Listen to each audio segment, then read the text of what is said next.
News, सच जरूरी है। नमस्कार, मैं हूं मीना और आप देख रहे हैं मिनस न्यूज टीवी। शाम की खबरों में आपका स्वागत है। डालेंगे नजर आज की बड़ी खबरों पर पहले डाल लेते हैं नजर आज की मुख्य हेडलाइंस। इशाक डार ने अपनी ही संसद में फर्जी खबर के जरिए दिखाया बड़बोलापन। पाकिस्तानी मीडिया ने ही खोल दी पोल। जनजात नागरिकता के खिलाफ ट्रंप के फैसले पर सुप्रीम कोर्ट में सुनवाई। निचली अदालत के फैसले की होगी समीक्षा। अमेरिका मनाएगा भारतीय संविधान की 75वीं वर्षगांठ। न्यूयॉर्क की स्टेट सीनेट ने पारित किया प्रस्ताव। और अब खबरें विस्तार। पाकिस्तान के उप प्रधानमंत्री और विदेश मंत्री इशाक डार ने पाकिस्तानी सीनेट में एक विदेशी अखबार की फर्जी तस्वीर का जिक्र कर झूठा दावा किया कि पाकिस्तानी वायुसेना संघर्ष में भारतीय वायुसेना पर भारी पड़ी। इस दौरान पाकिस्तानी विदेश मंत्री ने ब्रिटिश अखबार डेली टेलीग्राफ के एक लेख की तस्वीर का हवाला दिया। हालांकि पाकिस्तानी मीडिया ने ही अपने विदेश मंत्री के झूठ का पर्दाफाश कर दिया। फैक्ट चेक में विदेशी अखबार की तस्वीर फर्जी निकली। पाकिस्तान के विदेश मंत्री इशाक डार ने गुरुवार को पाकिस्तानी सीनेट में बताया कि ब्रिटिश अखबार टेलीग्राफ ने लिखा कि पाकिस्तानी वायुसेना आकाश में निर्विवाद किंग रही। इस पर पाकिस्तान के एक जाने माने अखबार डॉन ने ही फैक्ट चेक कर अपने विदेश मंत्री के दावे को खारिज कर दिया। अखबार ने बताया कि इशाक डार ने जिस खबर का जिक्र किया वो फर्जी है और वो सिर्फ सोशल मीडिया पर वायरल एक फर्जी तस्वीर है। पाकिस्तानी अखबार ने वायरल तस्वीर की जांच की तो उसे तस्वीर में कई खामियां नजर आई। जांच में पता चला कि डेली टेलीग्राफ ने ऐसी कोई खबर प्रकाशित ही नहीं की थी। पाकिस्तानी अखबार ने फैक्ट चेक के जरिए पता लगाया कि वायरल तस्वीर में जो लेख है उसमें स्पेलिंग की गलतियां थी जो एक प्रतिष्ठित अखबार के संपादकीय में नहीं हो सकती। पेज का लेआउट भी डेली टेलीग्राफ के लेआउट से मिल नहीं खाता। पाकिस्तान के कई अन्य पत्रकारों ने भी इस तस्वीर का फैक्ट चेक किया और इस खबर को फर्जी पाया। एक यूजर ने डेली टेलीग्राफ की तस्वीर को एआई जनरेटेड बताया और संसद में दिए उप प्रधानमंत्री के दावे को शर्मनाक करार दिया। गौरतलब है कि ऑपरेशन सिंदूर में भारत से बुरी तरह से मात खाने के बाद पाकिस्तानी सेना और सरकार अपने देश में फर्जी प्रोपेगेंडा चला रहे ताकि जनता की नजरों में हीरो बनकर बेइज्जती से बचा जा सके। अब आगे बढ़ते हैं और देखते हैं अगली खबर। अमेरिकी सुप्रीम कोर्ट राष्ट्रपति ट्रंप के जनजात नागरिकता के अधिकार पर रोक के फैसले को पलट सकता है। सुप्रीम कोर्ट इस मामले पर सुनवाई कर रहा है। इस मामले में सुप्रीम कोर्ट के फैसले पर सभी की नजरें हैं क्योंकि इसमें राष्ट्रपति की शक्तियों, न्यायिक क्षेत्राधिकार और 14वें संविधान संशोधन से संबंधित अहम सवालों के जवाब भी मिल सकते हैं। जनवरी में राष्ट्रपति पद संभालने ही ट्रंप ने जन्मजात नागरिकता के अधिकार पर रोक लगा दी थी। इसके तहत अमेरिका में पैदा होने वाला हर बच्चा अमेरिकी नागरिक होता है, फिर चाहे उसके माता पिता अमेरिका में अस्थायी तौर पर रहे हो या अवैध रूप से अमेरिका में रह रहे हो। ट्रंप ने इस पर रोक लगा दी थी। ट्रंप के इस फैसले को डेमोक्रेट सरकार वाले 20 के करीब राज्यों, अप्रवासियों और नागरिक अधिकार संगठनों ने अदालत में चुनौती दी। उनका कहना है कि आदेश संविधान के 14वें संशोधन का उल्लंघन करता है जो अमेरिका में जन्मे लगभग सभी लोगों को नागरिकता प्रदान करता है। इस पर मैरीलैंड, वॉशिंगटन और मैसेच्यूसेट्स के संघीय जजों ने ट्रंप प्रशासन के आदेश को लागू करने पर पूरे देश में रोक लगा दी। इस पर ट्रंप सरकार ने अदालतों के इस फैसले को सुप्रीम कोर्ट में चुनौती दी जिस पर सुप्रीम कोर्ट अब सुनवाई कर रहा है। सुप्रीम कोर्ट इस बात पर विचार करेगा कि क्या निचली अदालत पूरे देश में सरकार के फैसले को लागू होने पर रोक लगा सकती है या नहीं। प्रशासन का कहना है कि न्यायाधीशों को केवल कुछ मुकदमों के आधार पर पूरे देश के लिए संघीय नीतियों को रोकने का अधिकार नहीं होना चाहिए। अगर सुप्रीम कोर्ट इस पर सहमत हो जाता है तो ट्रंप का आदेश उन 28 राज्यों में लागू हो सकता है जिन्होंने मुकदमा नहीं किया है, जिससे एक विभाजित प्रणाली निर्मित होने की आशंका है जहां कुछ राज्यों में जन्मे कुछ बच्चों को स्वतः नागरिकता मिल जाएगी और अन्य को नहीं। जून में इस मामले पर फैसला आ सकता है। और अब इसी के साथ आगे बढ़ते हैं और देखते हैं अगली खबर। अमेरिका की न्यूयॉर्क स्टेट सीनेट ने एक ऐतिहासिक प्रस्ताव पारित किया जिसमें भारतीय संविधान की 75वीं वर्षगांठ को मनाने को अंगीकार किया गया है। ये भारत के लिए अहम उपलब्धि है। भारतीय संविधान की 75वीं वर्षगांठ के अवसर पर न्यूयॉर्क स्टेट सीनेट ने पहली बार एक ऐतिहासिक कदम उठाते हुए इस उपलक्ष्य में एक प्रस्ताव को औपचारिक रूप से पारित किया है। इस प्रस्ताव भारतीय मूल के न्यूयॉर्क स्टेट सीनेटर जेरेमी कुनी द्वारा प्रस्तुत किया गया था, जो इस समय सीनेट में सेवा देने वाले एकमात्र भारतीय मूल के सदस्य है। बुधवार को आयोजित एक विशेष समारोह में इस प्रस्ताव को अंगीकृत किया गया। इस अवसर पर न्यूयॉर्क स्थित भारत के महावाणिज्य दूत विनय प्रधान और भारतीय अमेरिकी समुदाय के प्रमुख सदस्य उपस्थित थे। इस ऐसे ऐतिहासिक प्रस्ताव को भारत के संविधान की 75वीं वर्षगांठ के सम्मान में पेश करते हुए ट्रंप ने कहा, ये भारत की स्वतंत्रता का उत्सव है और उन बहादुर नागरिकों को श्रद्धांजलि है जिन्होंने अपने देशवासियों की भलाई के लिए अपने प्राणों की आहुति दी। ये प्रस्ताव अमेरिका के किसी विधायी निकाय द्वारा भारतीय संविधान के सम्मान में पहली बार प्रस्तुत और पारित किया गया। इससे पहले भारत की स्वतंत्रता, गणतंत्र दिवस और विभिन्न त्योहारों के अवसर पर कई प्रस्ताव पारित हो चुके हैं, लेकिन भारतीय संविधान पर ये पहली पहल है। में भारतीय संविधान की 75वीं वर्षगांठ को मनाने को अंगीकार किया गया है। ये भारत के लिए अहम उपलब्धि है। भारतीय संविधान की 75वीं वर्षगांठ के अवसर पर न्यूयॉर्क स्टेट सीनेट ने पहली बार एक ऐतिहासिक कदम उठाते हुए इस उपलक्ष्य में एक प्रस्ताव को औपचारिक रूप से पारित किया है। इस प्रस्ताव भारतीय मूल के न्यूयॉर्क स्टेट सीनेटर जेरेमी कुनी द्वारा प्रस्तुत किया गया था, जो इस समय सीनेट में सेवा देने वाले एकमात्र भारतीय मूल के सदस्य है।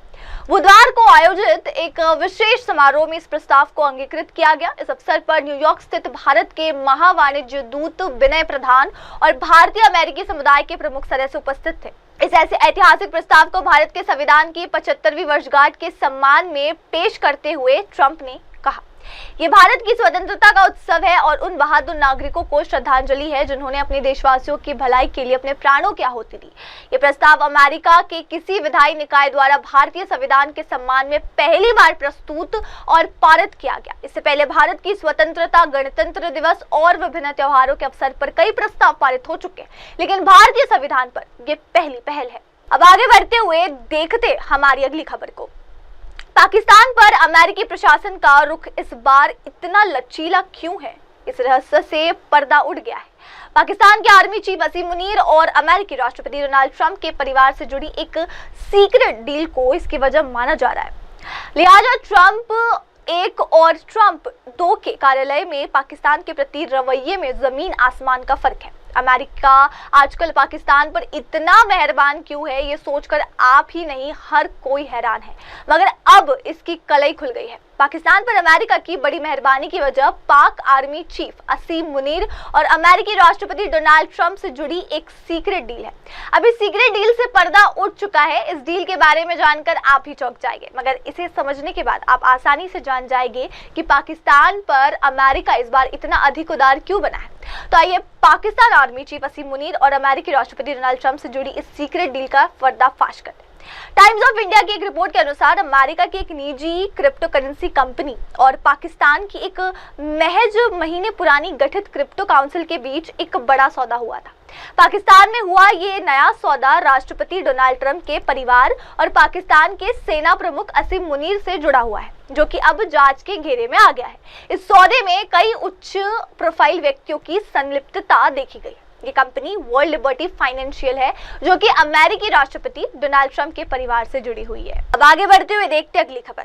डोनाल्ड ट्रंप ने साउथ अफ्रीका पर गोरे किसानों की हत्याओं और इजराइल विरोधी नीति, हमास समर्थन और ईरान से संबंधों को लेकर तीखा हमला बोला है। इसके चलते अमेरिका ने साउथ अफ्रीका पर कई पाबंदियां भी लगाई है। अमेरिका के राष्ट्रपति डोनाल्ड ट्रंप ने साउथ अफ्रीका पर अब तक का सबसे तीखा हमला बोला। उन्होंने दावा किया कि साउथ अफ्रीका में गोरे किसानों का नरसंहार यानी कि जेनोसाइड हो रहा है, जिसे दुनिया से छिपाया जा रहा है। ट्रंप ने न केवल इस मुद्दे को उठाया, बल्कि साउथ अफ्रीका की विदेश नीति, खासकर इजराइल के खिलाफ उसके रुख और ईरान के साथ बढ़ते रिश्तों को भी निशाना बनाया। इसके चलते ट्रंप ने साउथ अफ्रीका पर कई तरह की पाबंदियां भी लगा दी। ट्रंप का कहना है कि अश्वेत बहुल साउथ अफ्रीका की सरकार गोरे किसानों के खिलाफ नस्लवादी रवैया अपना रही है। उनके मुताबिक इस वजह से गोरे किसानों की हत्याएं हो रही है। दक्षिण अफ्रीकी सरकार ने इन आरोपों को सिरे से खारिज किया। उसका कहना है कि देश में हिंसक अपराध की समस्या है, लेकिन यह हत्याएं नस्लीय आधार पर नहीं हो रही। इस हफ्ते ट्रंप प्रशासन ने 50 से ज्यादा गोरे दक्षिण अफ्रीकियों को अमेरिका में शरण दी। ट्रंप ने इसे अफ्रीकन समुदाय का हिस्सा बताया और कहा कि ये लोग अपनी अश्वेत सरकार से उत्पीड़न और नस्लीय हिंसा का शिकार है। इसके चलते अमेरिका ने साउथ अफ्रीका पर कई पाबंदियां भी लगाई है।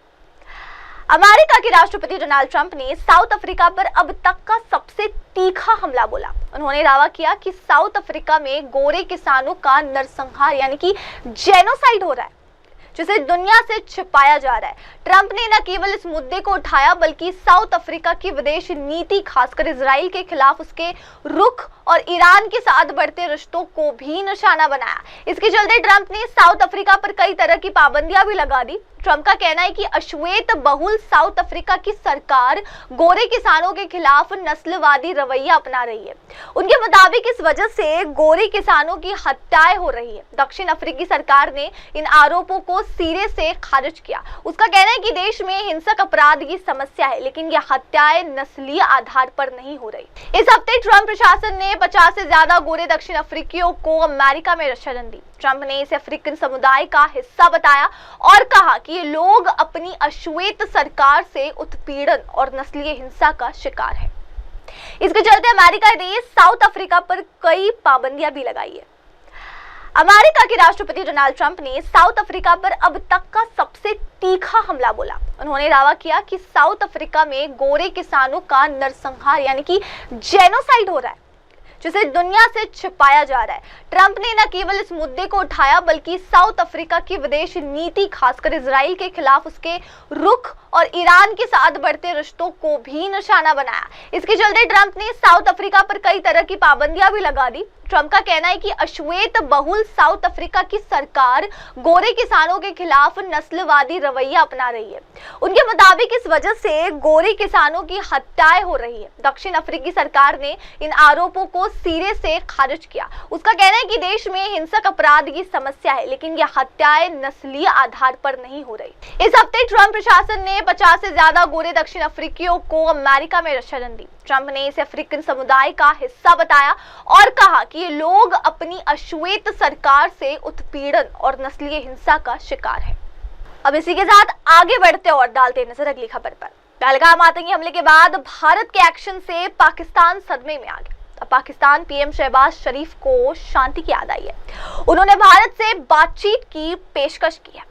भारत से मुंह की खाने के बाद आतंक के पहनागार देश पाकिस्तान को अब अक्ल आने लगी है। भारत को हमेशा युद्ध और परमाणु हमले की धमकी देने वाले पाकिस्तानी पीएम शहबाज शरीफ को शांति की याद आने लगी है। बता दें कि भारत के सशस्त्र बलों ने पाकिस्तान पर कार्रवाई करते हुए उसे कुछ ही समय में घुटनों पर ला दिया था। अब शहबाज शरीफ ने कहा है कि वो शांति के लिए बातचीत करने को तैयार है। पाकिस्तानी पीएम शहबाज शरीफ ने गुरुवार को देश के पंजाब प्रांत का दौरा किया। इस दौरान उन्होंने भारत और पाकिस्तान के बीच हुए सैन्य टकराव में शामिल अधिकारियों और सैनिकों से बातचीत की। शहबाज शरीफ ने यहां पर कहा कि हम शांति के लिए भारत साथ बातचीत करने को तैयार है। शरीफ के साथ उप प्रधानमंत्री इशाक डार, रक्षा मंत्री ख्वाजा आसिफ, सेना प्रमुख जनरल असीम मुनीर भी मौजूद थे। अब बढ़ेंगे अगली खबर पर। पाकिस्तान के पूर्व प्रधानमंत्री इमरान खान की मुश्किलें बढ़ती हुई नजर आ रही है। कोर्ट ने पुलिस को अनुमति दे दी है कि वो 9 मई 2023 की हिंसा से संबंधित मामलों में खान का पॉलीग्राफ परीक्षण करा सकती है।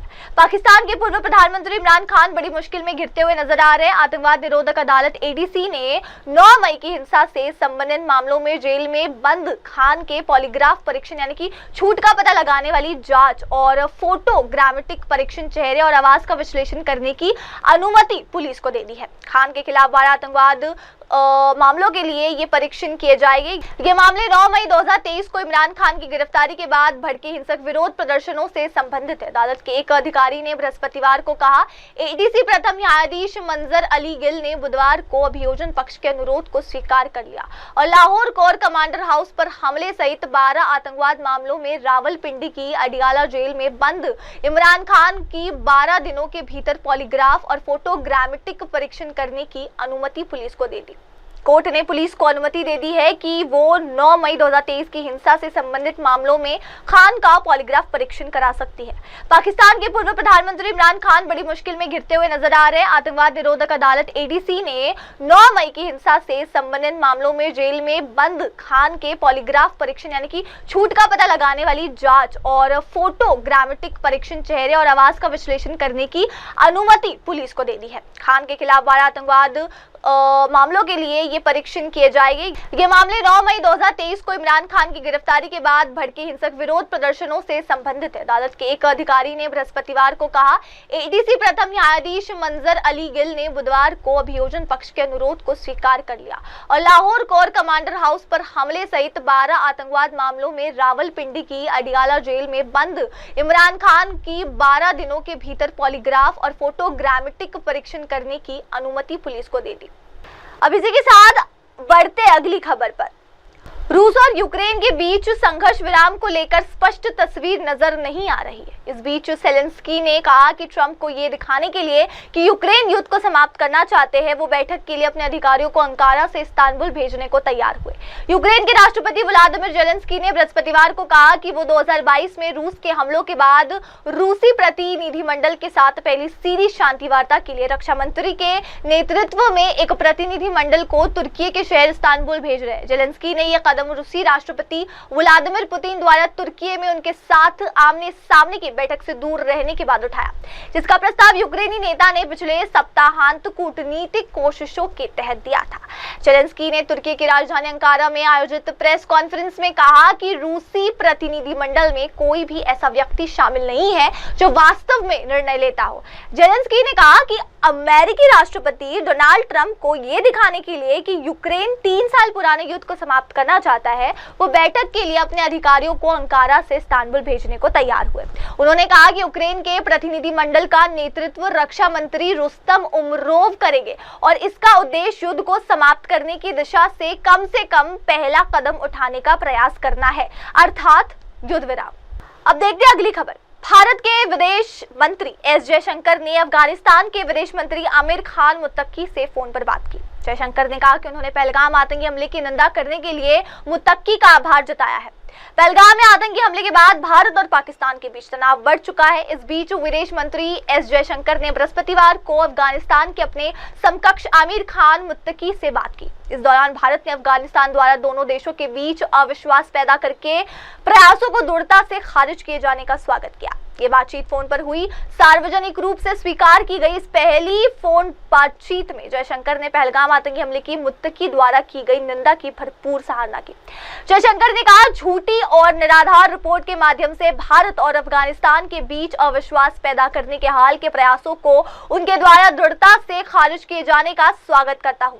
उनका इशारा पाकिस्तानी मीडिया के एक वर्ग की उन खबरों की ओर था जिसमें दावा किया गया था कि भारत ने पहलगाम में फॉल्स फ्लैग ऑपरेशन को अंजाम देने के लिए तालिबान को भाड़े पर रखा था।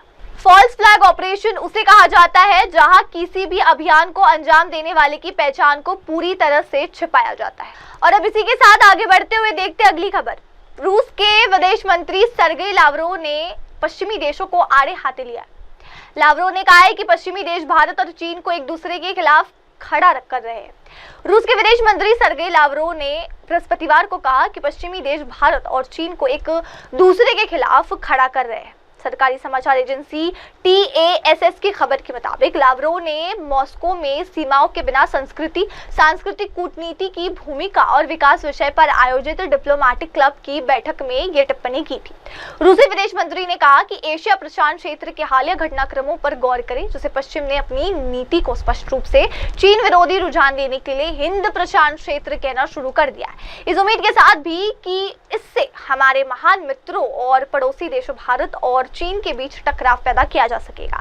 लावरोव चीन के बढ़ते प्रभाव से निपटने के लिए स्थापित चतुष्पक्षीय सुरक्षा संवाद के मुखर आलोचक रहे हैं। क्वाड में भारत, अमेरिका, जापान और ऑस्ट्रेलिया शामिल है। लावरोव ने कहा कि पश्चिमी देश एशियाई में आसियान की भूमिका को कमजोर करने की कोशिश कर रहा है। उन्होंने कहा, पश्चिमी सहयोगी दुनिया के अन्य हिस्सों की तरह यहाँ भी प्रभावशाली भूमिका में आना चाहते हैं। वो आसियान की केंद्रीय भूमिका को कमजोर करना चाहते हैं। लावरोव ने कहा है कि पश्चिमी देश भारत और चीन को एक दूसरे के खिलाफ खड़ा कर रहे हैं। रूस के विदेश मंत्री सर्गेई लावरोव ने बृहस्पतिवार को कहा कि पश्चिमी देश भारत और चीन को एक दूसरे के खिलाफ खड़ा कर रहे हैं। सरकारी समाचार एजेंसी TASS की खबर के मुताबिक लावरोव ने मॉस्को में सीमाओं के बिना संस्कृति, सांस्कृतिक कूटनीति की भूमिका और विकास विषय पर आयोजित डिप्लोमेटिक क्लब की बैठक में ये टिप्पणी की थी।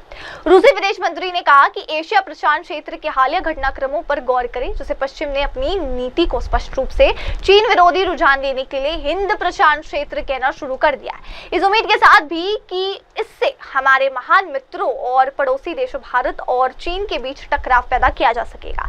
लावरोव चीन के बढ़ते प्रभाव से निपटने के लिए स्थापित चतुपक्षीय सुरक्षा संवाद के मुखर आलोचक रहे हैं। क्वाड में भारत, अमेरिका, जापान और ऑस्ट्रेलिया शामिल है। लावरोव ने कहा कि पश्चिमी देश एशियाई में आसियान की भूमिका को कमजोर करने की कोशिश कर रहा है। उन्होंने कहा पश्चिमी सहयोगी दुनिया के अन्य हिस्सों की तरह यहाँ भी प्रभावशाली भूमिका में आना चाहते हैं। वो आसियान की केंद्रीय भूमिका को कमजोर करना चाहते हैं। दर्शकों, फिलहाल वक्त हो गया एक ब्रेक का। ब्रेक के बाद लौटेंगे और जानेंगे देश विदेश की तमाम खबरें। तब तक के लिए आप देखते रहिए सिर्फ और सिर्फ MNS न्यूज टीवी। आगे की खबरों के लिए जुड़े रहे मेरी सहयोगी श्रद्धा तिवारी के साथ। नमस्कार। नमस्कार, मैं हूं Abhishek Bachchan. Keep watching MNS news.